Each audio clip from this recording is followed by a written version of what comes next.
à 1h30, debatendo a dupla Grenal. Já abro direto com o Matheus Trindade, Central Band do Esporte.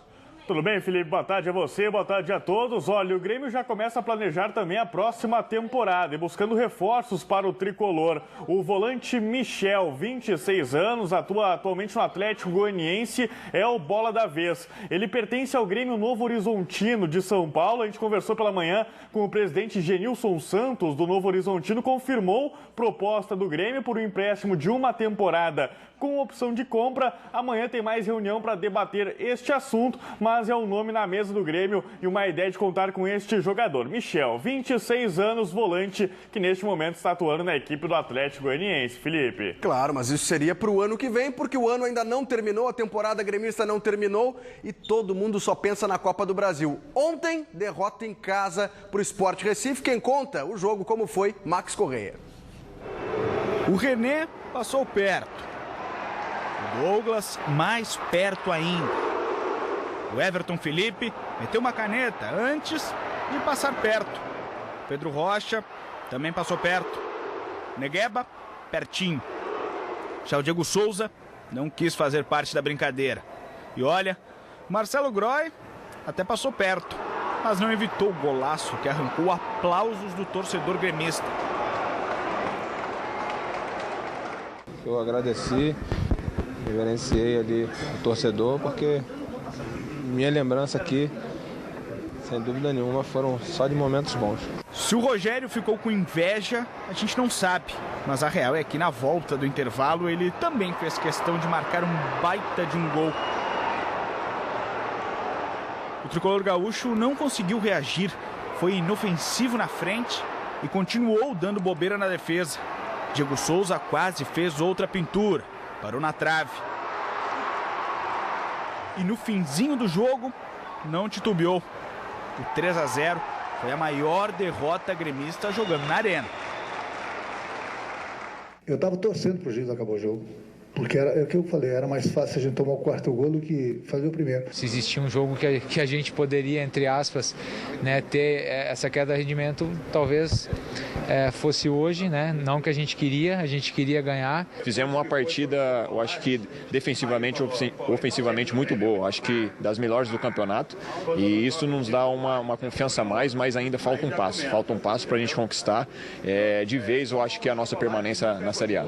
Com a vitória fora de casa, o Sport deu uma bela respirada nessa reta final de Brasileirão.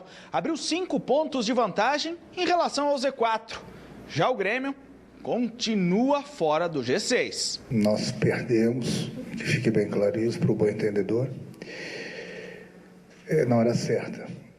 Eu conversei com o meu grupo no vestiário, após a partida, e ligamos o sinal de alerta. Já falei para eles, a gente precisa esquecer a Copa do Brasil. Mas é uma coisa impossível colocar isso na cabeça dos jogadores. Particularmente, eu creio no seguinte, existe entrega. Clubes entregam para prejudicar os seus rivais. Só que ontem, acho que foi um relaxamento do Grêmio pensando na Copa do Brasil. Quero saber se o pessoal concorda. João Batista Filho, Luciano Davi e Ribeiro Neto. Bom, eu vou dizer uma coisa para vocês aqui. Que medo. O contexto do Grêmio estava desmobilizado. Reparem quantos torcedores foram na arena ontem. 12 mil. 12 mil? Jogo 8 da noite? O Grêmio na final da Copa do Brasil? Estranho, né? 12 mil. O Grêmio, se colocasse o time reserva, ganharia do Sport. Porque o time reserva entraria motivado, disposto, marcar presença. Coisas óbvias que eu estou falando aqui. O que nós vimos ontem? Um time quase titular, mas evidentemente tirando a perna. E o tirar a perna, não estou querendo dizer que foi de propósito. Para não se lesionar. Como disse o Renato, é inevitável. O jogador está relaxado. O Grêmio está passando essa mensagem e não conseguiu. Melhor dizendo, o Grêmio não conseguiu mostrar para o seu contexto que o G6 não é só uma possibilidade.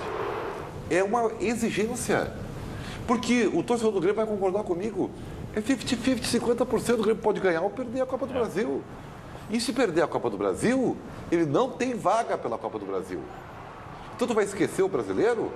Se o Grêmio tivesse vencido o jogo ontem, mobilizado, aí sim depois de 11 dias sem competição, ele poderia pegar o São Paulo fora, né? E, opa, agora está próximo do jogo contra o Atlético Mineiro.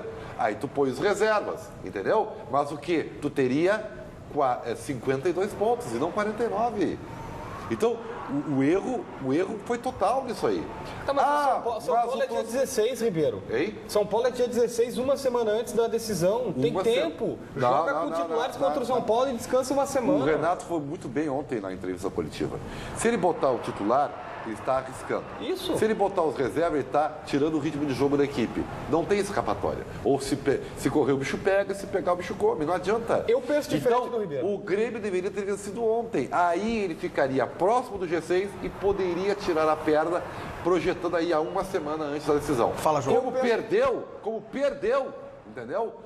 Agora não dá, tem que pensar diferente. Eu penso completamente diferente do Ribeiro Neto e penso que o Grêmio só venceu o Vitória lá fora de casa por conta daquele jornalista que fez o seu trabalho, acabou divulgando uma conversa do presidente Romildo Bolzan Júnior com o presidente do Vitória, em que ele pediu uma ajuda, entre outras coisas, uma ajuda para rebaixar o Inter, que não é nada errado. Vamos parar com esse politicamente correto de achar que o Grêmio tem que achar que o Inter tem que ser campeão do mundo. É bobagem. Se o Grêmio puder fazer algo para prejudicar o Internacional desportivamente, diga-se de passagem, tem que fazer e fará muito bem feito. O Grêmio ontem, ao perder, ajudou a complicar a vida do Internacional e fez bem. Só que tem outro lado, tem que se garantir agora na Copa do Brasil. Eu não tenho nada contra o cara que vou dar um exemplo aqui, tá? O cara quer ser marrento, quer ser Cristiano Ronaldo, quer ser Romário, beleza. João Batista Filho. Te garante, João Batista Filho. Eu sou marrento, mas me garanto. Não tem problema resumindo, tu acha que o Grêmio ontem facilitou? O Grêmio para mim facilitou, o Grêmio perdeu o jogo,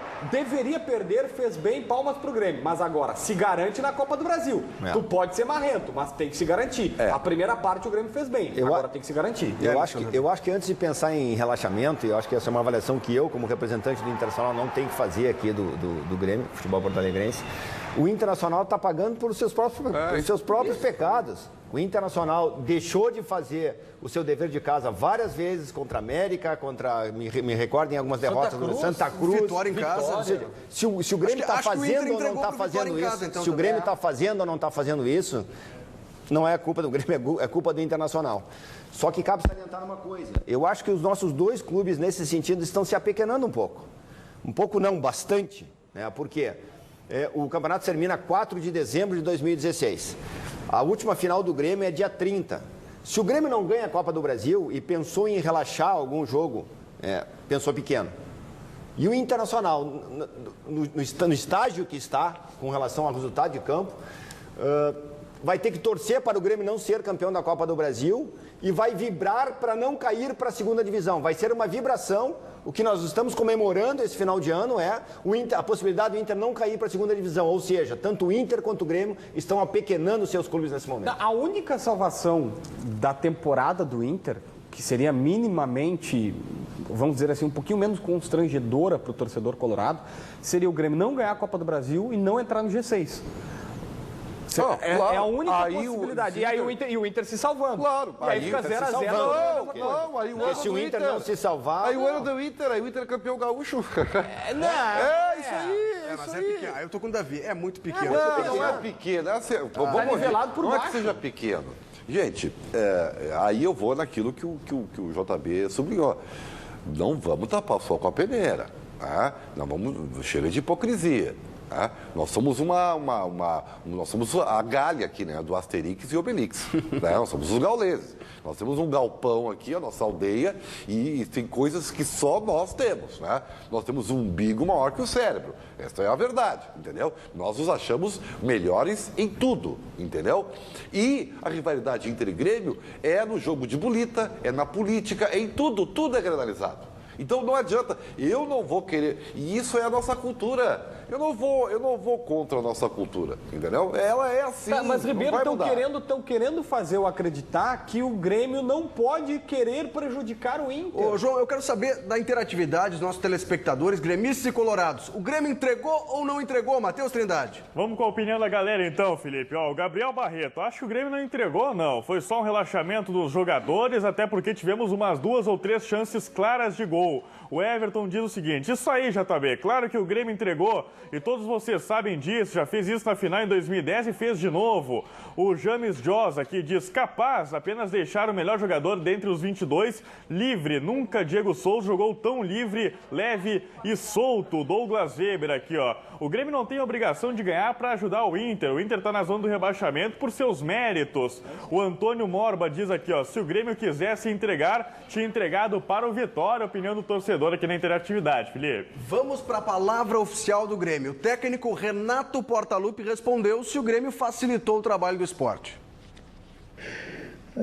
Hoje, amanhã, depois vão ter aqueles tititis, mas o Grêmio não se empenhou porque era o esporte está brigando com o nosso maior rival sobre o rebaixamento.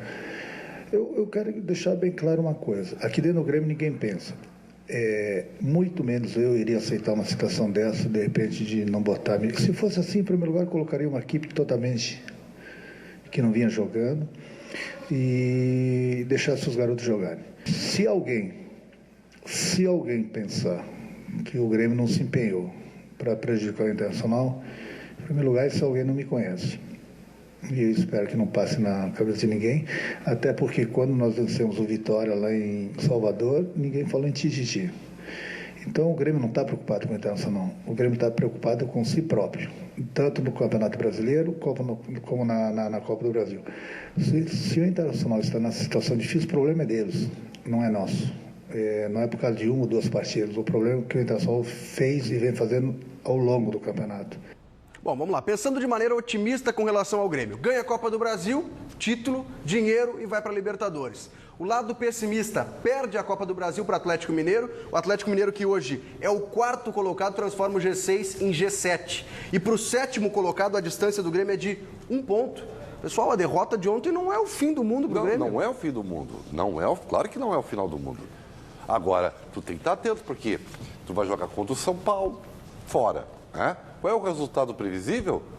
Com o Grêmio a uma semana da decisão, derrota. E o Corinthians pega o Figueirense fora. E até muito mais pelo cuidado da decisão, né? Claro, entendeu? O Corinthians vai ganhar do Internacional. Mas, Ribeiro, ou alguém se engana aqui. O Corinthians vai fazer uma Copa do Mundo com as três últimas rodadas do Grêmio são América Mineiro em casa, Santa Cruz fora e Botafogo em casa. Dá para fazer 9 pontos tranquilamente. É que esse negócio de dar tranquilamente, eu já não acredito mais em nada. O que eu acredito é que, por exemplo, eu falei do Corinthians. Não se enganem. O torcedor do Corinthians, vocês viram na matéria aí no programa da Ratafone, ele está bronqueado. E contra o Inter, o torcedor do Corinthians vai para o campo os 4 jogos exigindo que o Corinthians põe um pé na cova do Internacional. Não, é que o Corinthians tem uma situação aí, porque foi do rebaixamento do Corinthians em 2007. Claro, e tem o DVD do Fernando Carvalho. Tem o histórico, desculpa, o histórico é muito anterior a isso. A decisão de 76 aqui com aquele gol de falta, depois 2005 com o pênalti roubado do Tinga, depois 2007 o rebaixamento, 2009 decisão da Copa do Brasil. Isso. Então terão todos esses ingredientes. 2009, o Corinthians também entregou para o Flamengo. Aquele pênalti que o Felipe nem vai na bola. E a Copa do Brasil, aquela falta que bateram pro Ronaldo, foi com a bola rolando. Isso, que o Índio tá com a coluna com a bola rolando. Então, assim, o que eu acho é que o Grêmio perdeu uma grande oportunidade de ficar mais tranquilo para relaxar. Mas ia ajudar o Inter, Ribeiro. E eu discordo do Renato. Se ele tivesse colocado um time descaracterizado, a chance do Grêmio era bem maior. Claramente, os jogadores titulares do Grêmio ontem estavam relaxados demais. Eu concordo contigo, Ribeiro. Tanto é que, com os reservas, todos os reservas, o Grêmio empatou com o Santos na Vila Belmiro. E com o Figueirense em Santa Catarina, louco e desesperado. Então, assim, o Grêmio tem que abrir o olho, né? E agora, eu concordo com o Renato, de novo, né? Qualquer coisa que ele fizer, vai ter de titi.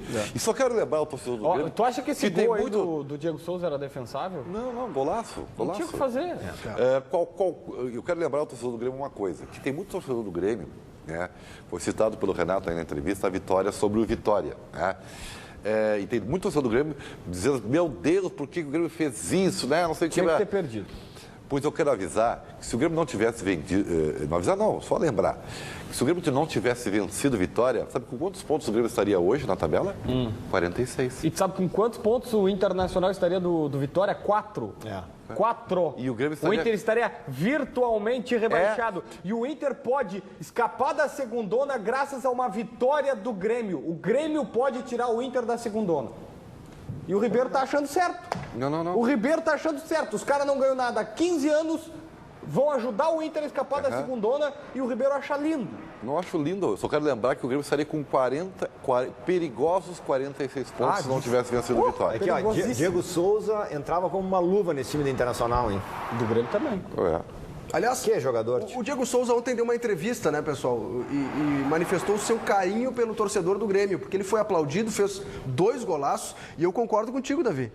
O Diego Souza serviria nos 2 times. Para quem tem o Douglas como referência técnica, ter o Diego Souza não é que o Internacional não tem essa referência técnica hoje, né? Eu já defendi a contratação do Diego Souza o ano passado. Quem contratou foi o Fluminense e não deu certo. Mas vamos ouvir o Diego Souza falando após a vitória do Sport 3-0 sobre o Grêmio. Olha, eu tive uma passagem maravilhosa aqui, eu era muito novo e o Grêmio me acolheu de braços abertos, o torcedor aí sempre me incentivou. Um ano que eu fiquei aqui, um ano assim, de felicidade, tanto com o clube como com o torcedor. Tivemos um ano, ganhamos o Campeonato Gaúcho, fizemos uma boa campanha no Campeonato Brasileiro e chegamos numa decisão de Libertadores, onde disputamos com o Boca Juniors. Infelizmente não conseguimos aquele êxito naquele ano, mas um ano fantástico. Foi onde eu consegui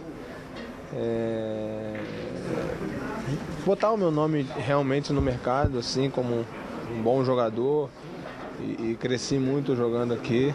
Então, sem dúvida nenhuma, o meu respeito e carinho por esse clube, por essa torcida é maravilhoso, e por isso que eu agradeci, reverenciei ali o torcedor, porque minha lembrança aqui, sem dúvida nenhuma, foram só de momentos bons.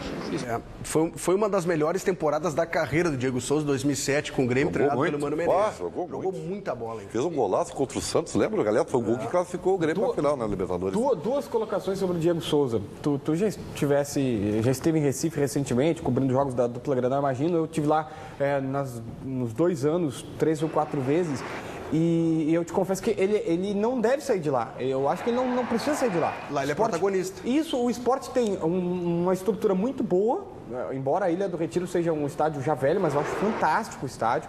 Recife é uma cidade maravilhosa, o cara mora na frente da Praia da Boa Viagem, ganha super bem, é uma torcida apaixonada, ele é ídolo lá, tá bem. Não vejo o porquê do Diego Souza sair, porque ele está com alto salário mesmo lá, ganhando 300 mil. Não, essa é a ótica dele. Não, é a ótica dele. Pro Grêmio seria a ótica. Eu discuto isso. Para que ele vai vir aqui? Não, é que aqui, ó, o Diego Souza não deu certo no Fluminense quando ele voltou, porque ele, para ser protagonista, tem que ser no time do Sport, não no clube grande. A exigência é muito maior. Ali... Ele está bem, um time médio, onde a técnica assim, dele se sobressai. Coloca ele do lado do Douglas. E aí era a segunda colocação que eu queria colocar. Mas acho que não jogam juntos. Claro que jogam. 2 velhos. Mas claro que jogam. Não, talvez pela idade. Mas assim, as características são diferentes. O Diego Souza tem um chute muito mais potente. E muito mais movimentação. Ele é um cara que tem a jogada individual, ele dá o tapa na frente e vai buscar a bola. O Douglas não faz isso. Não, cara, dá para jogar perfeitamente juntos. Talvez pela idade teria que se armar alguma situação ali. Uma coisa que eu via no Internacional, não sei se o Vitinho lesionou ou não. O Vitinho não. Foi feito um exame sem constatar lesão. Porque o Sport, que eu acho que agora já escapou da zona. Davi, só deixa eu chamar o Matheus Trindade, porque ele tem informação sobre o Vitinho. Fala, Matheus. Sobre o Vitinho, só para confirmar até o que disse o João Batista Filho, né, que ele não teve lesão muscular, não foi constatado lesão muscular no exame que ele fez, apenas desgaste muscular. Vai ser reavaliado na apresentação amanhã. Já emendo com o Ceará também, né, que fez exame hoje em Belo Horizonte, ele está de folga com a família na capital mineira. Amanhã vem o resultado para o Internacional, também vai ser reavaliado para saber a gravidade da sua lesão na coxa. Respondeu então, Davi. Eu acho que pode ser o diferencial do Internacional para esses próximos 4 jogos, assim como é o Diego Souza para o Sport e tem sido o Marquinho para o Vitória. Marinho, desculpa. Me preocupa o retorno do Marinho no Vitória, cara. Olha o jogo que esse guri fez. Ele tinha sido lesionado, o Vitória tinha caído de novo de produção. O Marinho voltou e está jogando uma bola diferenciada. Eu vou dizer uma coisa para vocês, assim, dado o resultado de ontem, ficou assim, não ficou mais fácil, ficou mais difícil, mas ficou mais clara a situação do Internacional. É Inter e Vitória, ponto. É isso aí. O contrário. É Vitória e Inter, porque o Vitória está na nossa frente. Nós dependemos dos resultados do Vitória. Isso aí. Não. O Inter, se fizer 2 vitórias e um empate, fica. É matemático. Isso aí também é assim. 45. O Vitória não vai ganhar as 4. Não, nem o Inter. Não, mas o Vitória tem que fazer os mesmos 7, fica com um ponto a mais. O Inter não depende. Esse é o problema. Aí que tá. Paulinho Pires, que é o nosso matemático lá, o nosso editor-chefe. Estou certo em dizer que o Inter não depende mais de si para escapar do rebaixamento. Me ajuda, Paulinho. Não, o Vitória está na frente. Não depende mais de si. Tá, mas é que o Vitória não vai ganhar as 4 partidas. Talvez com 2 vitórias em casa o Inter escapa. Basta 2 vitórias. É claro, a tabela ela vai mudando, a projeção ela acaba sendo modificada. Internamente no Inter, e eu discuto muito isso. Vamos lá. Quais são os 4 jogos do Vitória? Olha só o que o Paulo Pires... Eu sei Tá, não, mas é que eu tenho Paulo Pires é nosso produtor, editor, e traz uma informação interessante. Só o Fluminense, em 2009, escapou com 46 pontos. O resto, tudo abaixo disso. Tá, mas para fazer 45, o Inter tem que ganhar 3 jogos. 2 vitórias e um empate. Não, 2 vitórias e um empate. Não. Fazer 45, 2 vitórias e um empate. Presta atenção. Tá bom, tudo bem. Esse é o número, tá? Mas o Vitória vai ganhar... O Vitória vai ganhar do Figueirense e vai ganhar do Palmeiras, tá? Do Palmeiras? 2 jogos em casa, o Palmeiras do já Cruzeiro, é O Palmeiras chegar, não, Palmeiras vai ser entrega de faixa. Estou falando do Vitória, tá? O Vitória cara. vai ganhar do Figueirense e vai ganhar do Palmeiras. Os 2 jogos em casa. Aí, ele tem o Santos agora na próxima rodada fora, que eu acho que perde, né? E tem um jogo que é emblemático, complicado, porque é o Curitiba. Como o Curitiba já se livrou, entendeu? É onde? Lá em Curitiba. Eu acho que o Curitiba se livra na próxima agora. É o Santa Cruz em casa. Então, aí vai se livrar. Nós já fizemos esse cálculo na rádio. Então, assim, o Internacional, na minha opinião, para ter alguma chance de escapar, ele tem que ganhar da Ponte Preta, ele vai perder para o Corinthians, é óbvio, e tem que ganhar do Cruzeiro e do Fluminense. Meu Deus. 3 vitórias em 4. Não, nós fizemos um cálculo, eu até não tenho aqui, mas lembra, Ribeiro, eu, Ribeiro Neto e Paulo Pires, na Rádio Bandeirantes, no último domingo, no programa Prorrogação, que vai ao ar após as jornadas esportivas da 94,9, nós fizemos um cálculo que esse jogo do Curitiba é meio que o balizador. Se o Vitória ganhar, todos os outros jogos tem uma lógica, tá? Ganha ou perde. Mas se ganhar do Curitiba, aí ferrou completamente pro Inter, porque vai ter que chegar contra o Fluminense na última rodada, precisando vencer. E torcendo pro Vitória tropeçar. E o Fluminense está a 2 pontos da 6ª colocação. Me corrija se eu estiver errado. Não, mas... Tá? O Fluminense está com 48. É 50. O Atlético Paranaense, que é o 6º, tem 51. É que pode virar G7. 3 pontos. Pode virar G7. Tem essa situação é verdade. ainda. Pode virar G7. Então, assim, essa ficou mais fácil de entender, embora tenha ficado muito mais difícil para o Inter sair do rebaixamento. Repito, ganhar da Ponte Preta, ganhar do Cruzeiro, que são coisas possíveis, e ter ganhado do Fluminense na última rodada. O cálculo do Inter, interno, tá? Só para passar essa informação, o cálculo do Inter é que o Inter faça, vamos dizer assim, embora o Fernando Carvalho ontem não quis dizer, são 8 pontos. 2 vitórias, 2 empates. Esse é o cálculo do Inter. O Inter acha tá quase do que eu estou falando. 3 vitórias, 9 Vem cá, 3 vitórias é melhor. Está com 38% de aproveitamento com o Celso Rotti. Precisa fazer 50 e tantos. É isso aí. E aí o Internacional teve agora a possibilidade, em 11 dias, de fazer uma mudança radical no departamento de futebol e não o fez. Mas por que tu não foi lá falar com o Carvalho de novo? Já fez isso. Carvalho me ligou domingo de noite e disse que não ia trocar o treinador. Por quê? Sei. Convicção dele. Eu dei a informação aqui e reitero, embora Fernando Carvalho tenha negado. Celso Roth estava na Berlinda, depois daquela viagem de 12 dias que o Inter fez, BH, Fortaleza, BH, que o Matheus Trindade ganhou diária até não querer mais, ficou só em Fortaleza tomando chopp, mas é uma outra história. E essas viagens boas eu não ganho, mas tudo bem. Quando desceu, depois de um péssimo aproveitamento, a pressão era enorme para tirar o Celso Roth e o Alex, meia do Internacional, ligou para Fernando Carvalho e disse: não tira o Celso Roth.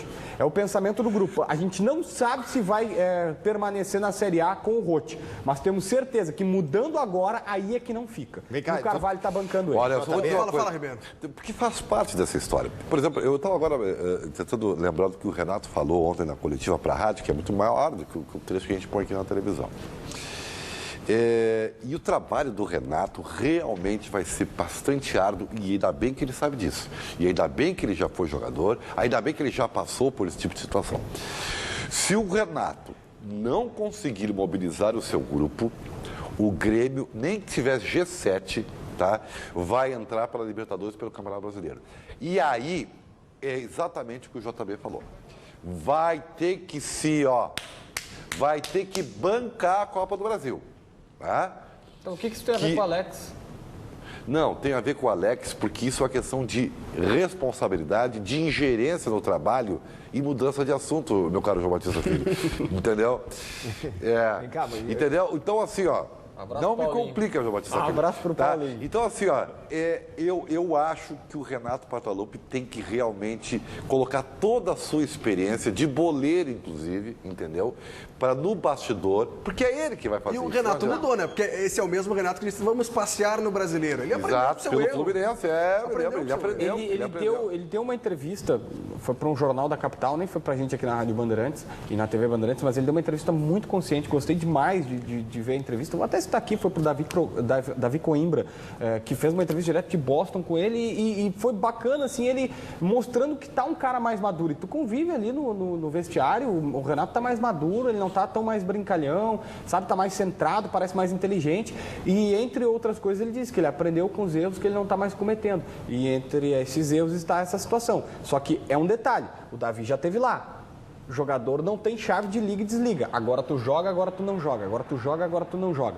Se ficar deixando relaxar, o Grêmio não vai mais jogar bem. Cara, eu quero voltar para um conteúdo que o JB me cobrou aqui, que é uma questão até pessoal e pontual.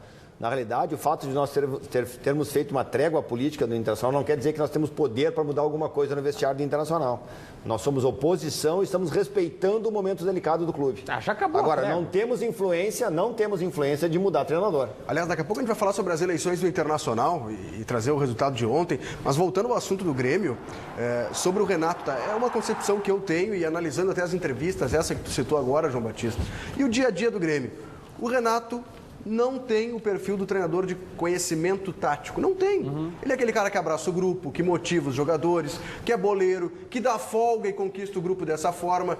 Mas, ao lado dele tem alguém que conhece, que é o Alexandre Mendes. É verdade. Esse, sim, analisa o adversário, entrega, como o Renato já disse em outros tempos, entrega tudo mastigadinho pro Renato. Esse é a figura. Não tem nenhum demérito nisso. O Renato escolheu uma pessoa certa para se cercar. Sabe quando o Inter teve isso? Falcão e Julinho Camargo. Teve isso no Inter. E não teve essa segunda situação. Não, o Gabeira, como ele é chamado, e ele conquista todo mundo, ele é um cara inteligente, ele consegue trazer a boleiragem pro lado dele. Sobre essa situação do Renato também trazendo os jogadores, vocês lembram quando o Ramiro teve aqui depois daqueles dias de folga? O Ramiro tava com um sorrisão de orelha a orelha, assim, todo mundo queria folga, ele pegou a namorada, foi para Santa Catarina, o Pedro Rocha também foi passear com a namorada, o Marcelo Oliveira foi para Serra, se não me engano. Sei que tava todo mundo passeando e os caras felizes porque, evidentemente, não vai ser mais uma sessão de treinamento que vai mudar as coisas no Grêmio. Aliás, outro dado estatístico do Paulo Pires, tá? Tem um aí que tá na tela aí que é nós podíamos falar disso aí, ó. É a escassez de gols do Grêmio. Tá, então... Os dois, né? Inter e Grêmio, né?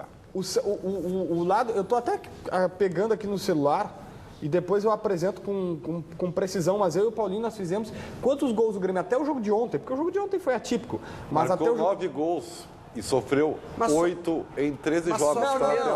Sofre 6. Ô, Paulinho, vamos colocar menos aqui, porque o jogo de ontem eu acho que foi atípico. Até ontem, o Grêmio tinha sofrido 5 gols só em 12 partidas. Sim, toma pouco. E tinha feito 9 gols em 12 partidas. Toma pouco e faz pouco. Só que assim, aí que tá. O Grêmio do Roger continuava, ele fazia a hora se cobra isso. E o Grêmio continuou fazendo sofreu 3 gols. Só que a diferença... O fundamento do Grêmio sempre foi cobrado em termos de finalização. O Grêmio parou de sofrer gols. Esse é o mérito do Renato.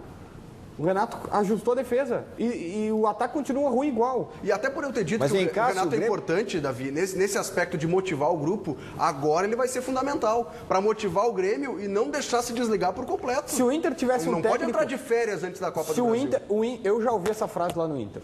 E a pessoa que deve estar nos ouvindo agora, nos assistindo, vai saber. Nós não vamos jogar bonito esse ano. Eu ouvi exatamente essa frase. Esquece, nós não vamos jogar bem esse ano. Dito isso quando? Em janeiro? Não, agora. Mas vem cá, é fácil de fazer essa frase. Podia dizer em janeiro também. Não, é fácil de fazer essa frase. Eu faria também. Não, mas Davi, tu pode fazer. Tu não, é tranquilo tu fazer. Agora, tu ouviu de um boleiro, de uma pessoa, de um dirigente, de uma pessoa lá dentro... Tu já teve que defender coisa que tu não acreditava, né? Todo mundo tem, né? Pois é, só que aí, então, o cara passa para dizer, nós não vamos jogar bem. Então, já que tu não vai jogar bem, contrata um técnico motivador. Se o Renato tá no Inter, não cai. Mas o Renato jamais treinaria o Inter. Não, tu entendeu a lógica. Se tem um técnico... Se dizia isso do Celso Roth, lembram? Vem cá, JB. Com o Celso Roth não cai. Tá, entendi. Vem cá, como é que você avalia essa estatística de gols do Grêmio aí? Se o Grêmio tava tomando pouco gol, tomou 3 gols ontem. Mas o último foi um jogo que entregou, o Grêmio foi goleado uma ontem. prova que entregou. Não, é que não dá pra entregar. Que tu entregar é uma coisa meio forte, tá? Mas assim, como é que tu faz, assim? Até porque eu vou dizer assim... Politicamente correto, Ribeiro Neto. Não é politicamente correto. Eu vou falar entregar como é que é a coisa, tá? Tu não vai chegar para os teus jogadores, João Batista Filho, e vai dizer assim, opa, gente, aqui, ó, vamos entrar em campo aqui, ó, mas nós vamos entregar o jogo, tá? Então aqui, ó, tu, goleiro, toma aquele gol lá, tu, zagueiro, faz um pênalti. Só não mobiliza. Não é assim. Não, pode duas situações. O treinador não mobiliza o vestiário e o treinador escala errado. Tu põe um time pra... Tipo assim, tira o Anderson e põe o Andrigo. Tira o Iron e põe o Ariel. Tipo assim, mobiliza mais ou menos assim. O Luxemburgo, quando teve aqui, ele contou várias histórias do Real Madrid. Eu lembro até de uma entrevista que a gente foi fazer com ele, e brilhantemente conduzida pelo Perguntinha. E aí, nessa entrevista ali, depois eu parei e o Luxemburgo disse, olha, eu sou torcedor do Real Madrid. O torcedor é aquele modo de dizer, né? A gente é simpatizante com o time de fora. Eu gosto muito do Real Madrid, acompanho o Real Madrid, como é que foi treinar lá. Ele já começou a falar, orçamento de não sei quantos milhões, um time maravilhoso e tal. E entre as histórias que ele contou, tem uma que ele levou uma motivadora, que o Inter fez agora, para o vestiário, para motivar os boleiros. E vai fazer de novo. E disse que o Zidane chegou... E disse assim, eu não lembro se era o Zidane ou o Beckham, mas era uma das estrelas. E disse, mister, a nossa motivação aqui é o salário. Eu ganho 6 milhões de euros por ano, cara. Eu não preciso disso para me motivar. Só que jogador brasileiro precisa dessa motivação. O jogador brasileiro é o que Por quê? Porque os dirigentes, o Luciano tá aqui. Se tu não fizer aquela rodinha, disser que tem que jogar, que tem que ganhar, que tem que não sei o quê, os caras não ganham. Imagina, vai começar o Donos da Bola, vem um cara me massageia as costas. Vamos lá, Felipe. Hoje tu vai chamar aquela matéria especial com o Max Correia. Eu não preciso disso, gente. Que isso? Até porque tu é uma estrela em ascensão, não, nenhum né? de vocês precisa disso. Imagina, Ribeiro. Vamos lá, Ribeiro, hoje tu vai falar a vida 5 vezes por programa. Que isso, tchê? Ribeiro, hoje tu vai ser brilhante, eu já sou, você sabe. Principalmente com a careca. Sabe onde é que tá precisando um motivador emocional? Conselho Deliberativo do Inter. Eu sei que tá na pauta aí na sequência, mas esse tá... Olha, ontem o negócio tava... Tinha cada olho, assim. Roberto Melo, um abraço pra ele. Debater isso aí. Sentadinho no sofá, desacorçoado. Matheus Trindade, traz mais recados aí, Matheus. Certamente tem muita gente querendo participar com a gente. E perceba a minha motivação, meu caro Felipe Duarte, para dizer pro João Batista Filho que o chopp estava gelado em Fortaleza. Vamos lá. O pessoal tá participando aqui, ó, o Gianni. Impressionante como a proteção ao Inter por parte da imprensa hoje transforma o Grêmio em vilão de possível queda do Inter. O Wagner Scalabrini diz aqui, ó, como colorado, concordo com a manifestação do Renato. O Inter se encontra nessa situação pelos seus próprios erros. O Vincenzo Marrone diz o seguinte, ó. O Grêmio tem mais que entregar mesmo, não deve nada ao Inter, Grêmio tem a oportunidade de papar a Copa e rebaixar o rival. O Marcos diz o seguinte, que o Inter é o cara que se arrumou para pegar a gatinha da festa e quer qualquer ajuda do porteiro para fazer os lados do torcedor. É isso aí, o pessoal está participando também, ó, o Marcelo Severo, entregou e fez bem, se fosse ao contrário eles iriam fazer igual, palmas para nós. E o Ian diz o seguinte, ó, sim, fez corpo mole, relaxou e fez certo, porque eu prefiro ver o Inter rebaixado do que uma vaga para Libertadores da América. O pessoal tá se dividindo. Não, peraí. Fala, João. Tu já pediu ajuda pro porteiro para pegar alguém? Não, definitivamente não. Ribeiro Neto, aleatoriamente, assim, Ribeiro Neto. Davi é um cara casado. Eu já pedi todas as ajudas possíveis. O Matheus Trindade, eu sei que já eu preciso de ajuda, afinal de contas, né? Mesmo sendo o Richard Gere dos Pampas, né? Eu já tô. O João Batista é como Cristiano Ronaldo, Renato, se garante, né? Não, eu me garanto, de ajuda. Cara, eu me garanto. Eu me garanto também. Vamos pro intervalo comercial, a gente já volta. Saudade. Já voltamos.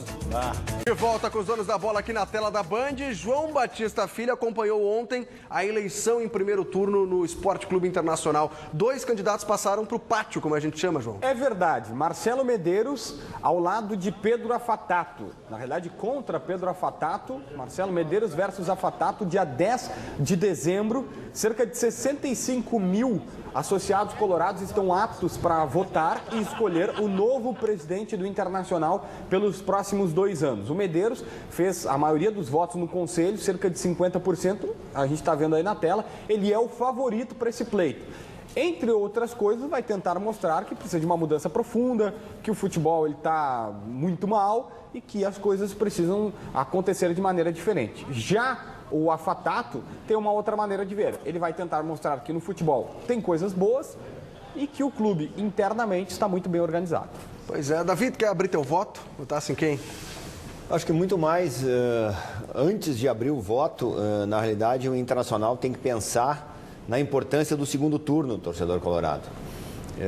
Por incrível que pareça, a situação teve ontem 104 votos sobre 146 do Medeiros. Com todo respeito... 37 do Amarante. 37 do Amarante. Com todo respeito à tua posição, JB, eu não consigo entender de onde saíram esses 104 votos. O Internacional está muito mal em termos de resultado. Mas deixa eu só concluir. Só concluir. Não é minha Deixa posição. Eu dublei as palavras do Afatato. Eu estou dizendo do teu não um posicionamento pessoal. Eu me lembro muito bem quando, em 2012, teve o problema da zona de conforto. O Internacional ficou em 10º lugar no Campeonato Brasileiro. Se tivesse ganho do Grêmio no último jogo do Olímpio, teria ficado em 6º ou 7º. E se gerou uma crise generalizada com relação a isso. O Internacional está quase caindo para a 2ª divisão. Eu não colocaria candidatura se fosse mas aí é uma questão muito pessoal, o Davi. Nós temos aí 2 candidaturas e até, que bom porque o teu movimento não participa diretamente da eleição, até gostaria que tu não abrisse o voto, acho que não é conveniente, entendeu? Por quê?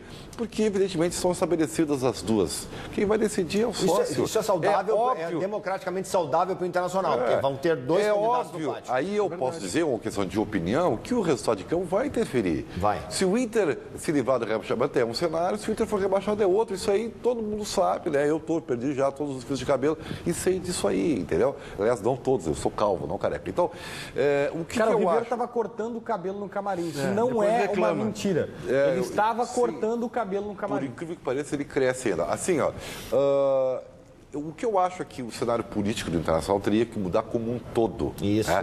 Porque são movimentos demais, entendeu? Está muito partilhado o clube. Tem o novo Inter agora. Pois é, então assim, eu acho que o clube, e eu vou dizer mais, tá? O que eu vou falar aqui é uma coisa que é boa e ruim. Na desgraça, as pessoas se unem. Por incrível que pareça. Mas essa é a realidade da vida, entendeu? Então, se o Inter, infelizmente, cair, tomara que não, né? Tomara que não precise, o clube como um todo tem que rever, eu acho, essa roupagem compartilhada ou partidária, porque tá demais, eu acho, particularmente. Né? Eu não sou cientista político, eu não tenho partido, eu não tenho nada. Eu só acho que é ruim para o clube. Só vamos conferir o que disseram os 2 candidatos que passaram agora para o segundo turno, lembrando, eleições de segundo turno dia 10 de dezembro, com Pedro Afatato e Marcelo Medeiros.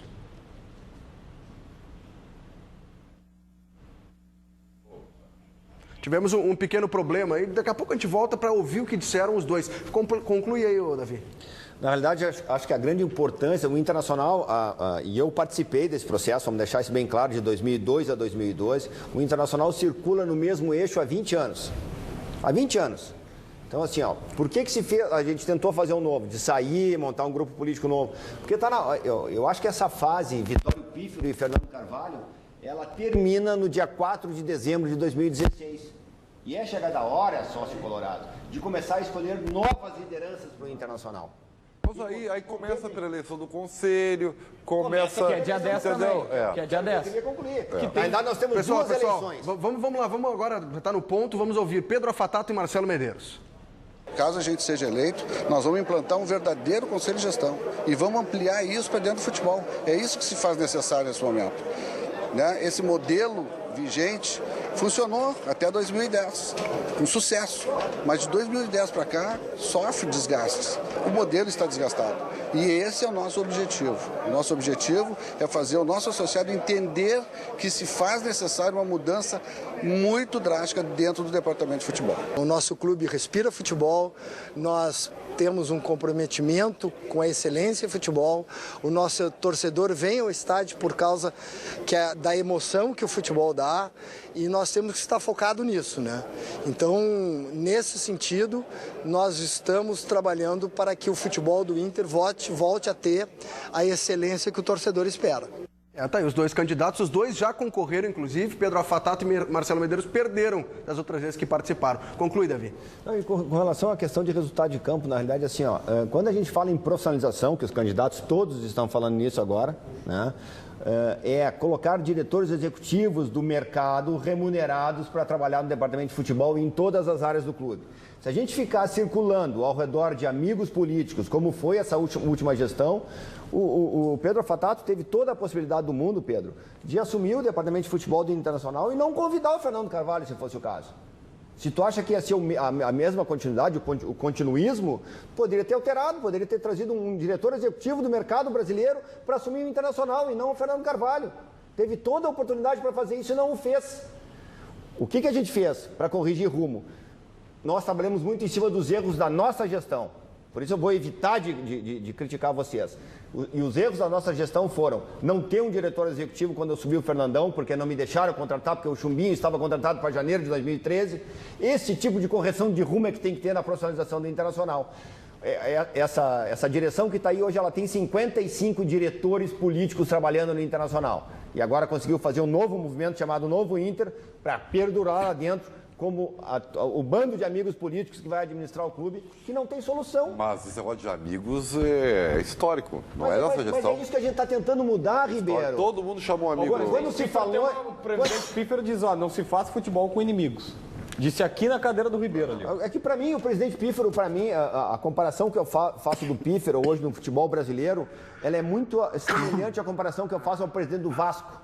Entendeu? É o sistema presidencialista completamente ultrapassado. Acabou esse modelo no Brasil. Ou os clubes brasileiros acordam para isso, ou nós vamos continuar no nível que nós estamos no nosso futebol. É interessante o torcedor entender isso, porque são os próximos 2 anos dele que estão sendo colocados aí em xeque. Marcelo Medeiros é um cara que tem ótimas ideias, que já provou que foi bem no futebol, com o Abel Braga, deixando o Inter na Libertadores, montando um bom elenco, vai usar o D'Alessandro como trunfo. Ontem mesmo ainda perguntei se fala na volta do D'Alessandro. Eles já estão articulando possíveis reforços para os jogadores e ele vai focar muito no futebol, porque é onde ele sabe, o Marcelo Medeiros tem competência para isso, para tocar bem o futebol. Já o Pedro Afatato vai colocar, primeiro, essa oxigenação do departamento, de não ficar só um cara mandando, de ter mais pessoas mandando, e vai mostrar que a gestão tem bons nomes, como o próprio Luiz Henrique Nunes, que ele vai colocar do seu lado, já trouxe do seu lado, que é um cara que, por exemplo, levou o Inter para a Florida Cup, uma grande conquista. E eu estive lá e vi o quão bela e maravilhosa é a Florida Cup e o quão importante foi para o Inter disputar essa competição. Discuta-se valores, ok, mas é importante. Então, cada um vai mostrar para o associado o que tem, só que eles não podem prejudicar o Inter no campo a partir de agora. Vamos para o chimarrão do Brito. Na eleição do Conselho Deliberativo do Internacional, a gente aproveitou para gravar o chimarrão e saber dos colorados, conselheiros, o que querem ser, se o Inter vai ser rebaixado ou não. Vamos lá. Primeiro aqui. E aí, belezinha? Tudo bem, Paulo Brito? Claro que não, nós temos 4 jogos, vamos fazer os pontos que são necessários para sair dessa situação. Quantos pontos e contra quem? Acho que nós vamos fazer os 3 pontos contra a Ponte Preta, os 3 pontos contra o Cruzeiro. E eu não queria esse sofrimento todo, mas acho que vai ser o Fluminense lá, o crime final na última rodada. Beleza, belezinha. Vamos ouvindo aqui os colorados. Tudo bem? Tudo bem, Paulo Brito. O Inter vai ser rebaixado ou não? Com a nossa fé, com a nossa confiança, jamais seremos rebaixados. Tem time para conseguir esses pontos, sair da zona do rebaixamento em 4 jogos? Temos time, temos tamanho, temos torcida, temos comissão técnica experiente. tá? E nós vamos lutar até o final. O time não é bom, tem atletas bons, o time não está montado ainda é o final do ano, mas tem 4 jogos dá para fazer. O grupo tem, e é só trabalhar bem a cabeça deles que escapa. Tudo belezinha? Tudo belezinha? Internacional tem time, tem chance de escapar da segunda divisão? Paulo, o momento é complicado do Inter, né? A gente tem sérias dificuldades dentro do campo, mas o Inter sim tem condições e eu acredito muito que a gente vai conseguir fazer a numeração, o número de pontos suficiente para sair dessa situação. O Inter escapa da segunda divisão? Escapa. Como? Ganhando os 2 últimos jogos que tem no Beira-Rio e empatando mais um fora. Muito feliz eu fico quando entrevisto um cara que tem menos cabelo que eu. Usamos o mesmo cabeleireiro? Sim, nós mesmos. Nós mesmos. Te indico o meu, tu me indica o teu depois. Olha só, o Inter vai escapar da segunda divisão? Tem que escapar. Vai escapar. Como? Ganhando em casa e fazendo no mínimo uma vitóriazinha fora. O Inter vem evoluindo, vem crescendo no campeonato. Agora, os últimos jogos é inacreditável o que tem acontecido. Mas nós temos fé, vamos chegar assim. Beleza, os colorados estão confiantes, portanto, na vantagem do Internacional, no que o Inter escapa da segunda divisão, sai da zona do rebaixamento e fica entre os grandes do ano que vem. Chimarrão do Paulo Brito aqui, na reunião do Conselho Deliberativo do Internacional. Até a próxima. Não adianta. Na política também se fala sobre futebol, claro, dentro do Beira-Rio. Agora tem o seguinte, né? É óbvio, né, que se tivesse um conselheiro que não acreditasse, né, seria terrível. Bom, eu sei que o Matheus tem uma informação, mas eu vou dizer assim, ó, o momento é de orações, muitas orações. Vamos lá, vamos para as orações, Matheus Trindade. Pelo lado do Grêmio, Felipe, um jogador não fica à disposição do Renato para a partida contra o São Paulo e outro pode retornar. O Kahneman fica de fora, ele recebeu o 3º cartão amarelo na partida contra o Sport, portanto está suspenso, não vai atuar no Morumbi no dia 17. Já o Edilson, existe a possibilidade de retorno. O departamento jurídico aguarda o acórdão, do julgamento que aconteceu do lateral na semana passada, pelas confusões do Clássico Grenal, pegou 5 jogos de suspensão, aí quando se acórdão chegar, o Grêmio vai entrar com um efeito suspensivo, um pedido de efeito suspensivo para tentar liberar o jogador. Então existe a possibilidade do Edilson ficar à disposição para a partida contra o São Paulo. Ontem, o Wallace Oliveira entrou no seu lugar e foi muito criticado até pelo torcedor durante a partida. Às vezes ele tocava na bola e acabava recebendo vaias dos torcedores na arena. Foi mal de novo, né? Vamos pro break, já voltamos com mais donos da bola. João Batista Filho está na marca do pênalti. Como é que é a cara, João? Vamos lá, a pergunta então, do César Bittencourt, de Canoas. E a pergunta é a seguinte: olha só, qual será o maior mico do Inter? Perder para o Mazembe ou cair para a segundona? Cair para a segundona, mas com toda certeza. Barbada essa. É óbvio, assim, dá para perder para o Mazembe todo ano. Não, eu até pode dizer uma coisa para vocês, assim, eu não quero desmistificar isso aí, né? Eu não sou tão do contra só por ser do contra, como algumas pessoas injustamente dizem, né? A derrota para o Mazembe, ela é só jocosa... Por ser Mazembe. Por ser o Mazembe, por ter um goleiro completamente desconhecido. Exatamente. Porque para perder para o Mazembe tem que estar na final do Mundial, entendeu? Isso que eu ia dizer. Sabe, então... Tu vê, ninguém corneteia tanto o Atlético Mineiro que perdeu pro... mas lá deve se falar, pro Raja Casablanca. Mas não pergunta do jeito... pro Davi se ele perdeu de 4 a final lá pro... mas era o Barcelona. Querido, nós ganhamos do Barcelona. Pergunta pro Davi se ele não queria ter no currículo um título de Libertadores e uma derrota cachapante no Mundial. Eu não queria. Só para corrigir, eu tenho no currículo como vice-presidente 2 títulos da Libertadores, eu era vice-presidente de esportes amadores. Boa. Vice-presidente de futebol, então. Não de futebol. Não, mas assim, é que assim... A pergunta é bem interessante, porque é isso aí mesmo. Na realidade, desculpa, Ribeiro. O Internacional só perdeu para o Mazembe porque foi bicampeão da Libertadores. Mas podia ter ido como vice da Libertadores. O Chivas não iria para o Mundial, iria o Inter. Tá bom, mas eu estou valorizando o bi da Libertadores, né, Felipe? Eu estou valorizando o bi da Libertadores. Que na verdade é o seguinte, aí eu vou voltar ao início da nossa conversa aqui no programa. Voltamos à terra do Asterix e do Obelix. Que tu tá na marca do pênalti? Não. É que tu disse aqui no intervalo, tava na marca do pênalti. Intervalo é intervalo, João. Desculpa. O nosso galpão aqui, a nossa aldeia, né? O nosso porão, onde nós vivemos aqui com as nossas coisas, com os nossos conceitos, com os nossos valores e tal, ele é assim desse jeito, entendeu? Então, nós somos incapazes de pensar um pouquinho além daquilo que está ali bem na nossa frente, né? É que nem cavalo de cancha reta, ele não olha para os lados, olha só para frente. Então, assim, ó, o Inter, por exemplo, o Mazembe, meu Deus, que horror, lamentável. Não, mas está no Mundial, isso não interessa. É que nem não interessa isso aí. Mas, Ribeiro, eu fiz essa observação. A Batalha dos Aflitos, que coisa horrorosa, meu Deus, comemorado. Não, um Grêmio com 7 jogadores, né? Um desespero se livrar daquilo. Então, as pessoas, bem nosso, não vai mudar isso aí, entendeu? Mas nós vamos pensar assim a vida inteira. Por isso que eu acho. Essa é a nossa cultura. Mas eu fiz essa observação no rádio e tu me criticou. Na realidade, o que eu penso... eu jamais te criticarei, apenas o contigo elegido. Para mim, a grande rivalidade do Internacional tem que ser o Corinthians e não o Grêmio. Mas tu não vai conseguir. Por quê?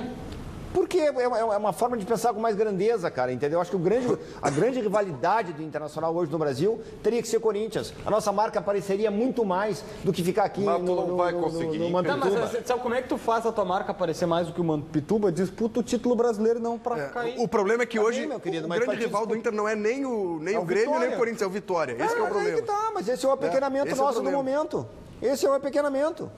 O Grêmio ganhou nas últimas horas, nos últimos dias, na realidade, 5 mil sócios de barbada. A esplanada da Arena está lotada, vai ter gente aos borbotões. E mesmo na final, assim foram 12 mil ontem. Porque foi para uma final de Copa do Brasil. Aliás, então, quer ganhar dinheiro, quer ir bem, ganha, cara. Falando nisso, o Matheus Trindade, estou acostumado a chamar o João Batista na Central Band do Esporte. Hoje é o Matheus Trindade. Fala, Matheus, sobre a marca do Grêmio muito valiosa. A marca do pênalti aí, ó. É verdade, agora é a marca dos clubes mais valiosos da América, né? A revista Forbes fez um ranking dos clubes mais valiosos. Aí eles destacavam o seguinte: os jogadores que pertencem ao clube, né? Tirando os emprestados, dinheiro recebido por direito de televisão, o custo do estádio e o valor da marca. E destacou o Grêmio na terceira colocação dos clubes mais valiosos da América, com um valor de 320 milhões de dólares, né? O Corinthians é o primeiro colocado, o Palmeiras na segunda posição, o Grêmio é o terceiro, o Guadalajara do México na quarta posição,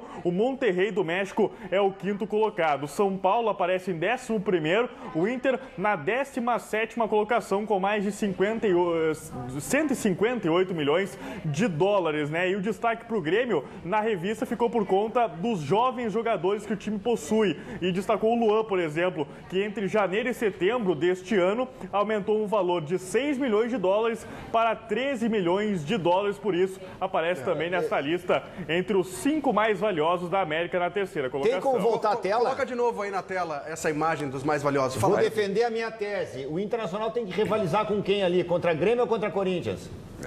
Eu estou agradecendo que a Forbes não tem só 20 pesquisados, né? Porque senão o Inter estava rebaixado em 17º. Que corneta, hein? Mas analisando os brasileiros ali, ó, é Corinthians, Palmeiras, Grêmio, São Paulo e Inter. São 5 primeiros. Eu só não entendi como é que é o conceito custo do estádio. Eu não entendi. Na verdade, eu não gosto muito dessas pesquisas, eu não gosto de escala. A Forbes tem credibilidade. Não. Bom, tudo bem, é um problema da Forbes. O Felipe Duarte apresentou... boa, hein, JB? A pergunta é boa. Conceito, custo do estádio. Eu quero tentar entender qual é o estádio. O que eles avaliaram no Grêmio aí? Se a Arena nem é do Grêmio. Não, a Arena é do Grêmio. Não, a Arena é... O Grêmio não tem o direito, não tem o direito de superfície. Não, o Grêmio dela. paga pela Arena. O terreno é dele. Não, o Grêmio paga pela Arena, isso aí. A Arena também acho. A superfície não é do Grêmio. O Grêmio é locatário. O Palmeiras com o Allianz Parque. Nós usamos o termo não é do Grêmio, até de maneira correta para o pessoal facilitar, para o pessoal entender, mas o prédio é do Grêmio, o terreno é do Grêmio. O Grêmio é locatário, o Grêmio paga. Tá, mas vem cá, não tem um negócio que a partir de não sei quantos mil associados o dinheiro não passa a ser do Grêmio? Sim, tem.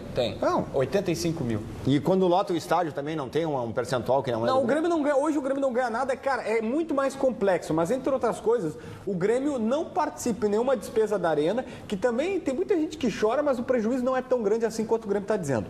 O Grêmio não paga nenhuma despesa da Arena, o Grêmio não paga nada para a construtora pelo empréstimo que foi feito na parceria, o Grêmio não arcou com nada na parceria e em contrapartida partida deu 1.700.000 a renda do Clássico Grenal, eles não deram R$1 pro Grêmio, nunca vão dar, porque eles só estão gerindo o estádio ali. Então é uma troca, são dois lados. Vamos lá, eu vou usar uma experiência que eu tive em 2012, nós íamos ter um Grenal, a gente foi fazer uma reunião lá, nós fomos fazer uma reunião lá na época com o Moreira, que era vice de administração, nós tivemos que pedir autorização para utilizar uma sala. Foi assim que a gente foi recebido lá no Grêmio. Por isso que eu pergunto, como é que é essa situação? Ou não é? O terreno é do Grêmio, o prédio é do Grêmio. Só que o direito de superfície, o direito de utilizar o local é da OAS. Da Grêmio Empreendimentos, na realidade. Pessoal, foi um prazer. Aliás, só para fechar, no estado de São Paulo de ontem, até trouxe essa informação na rádio, o ranking dos clubes mais valiosos do Brasil, o Grêmio aparece em 5º e o Internacional em 6º. Isso divulgado lá em São Paulo. Os Donos da Bola vai ficando por aqui, voltamos amanhã. Foi um prazer. Abraço a todos. Tchau, tchau.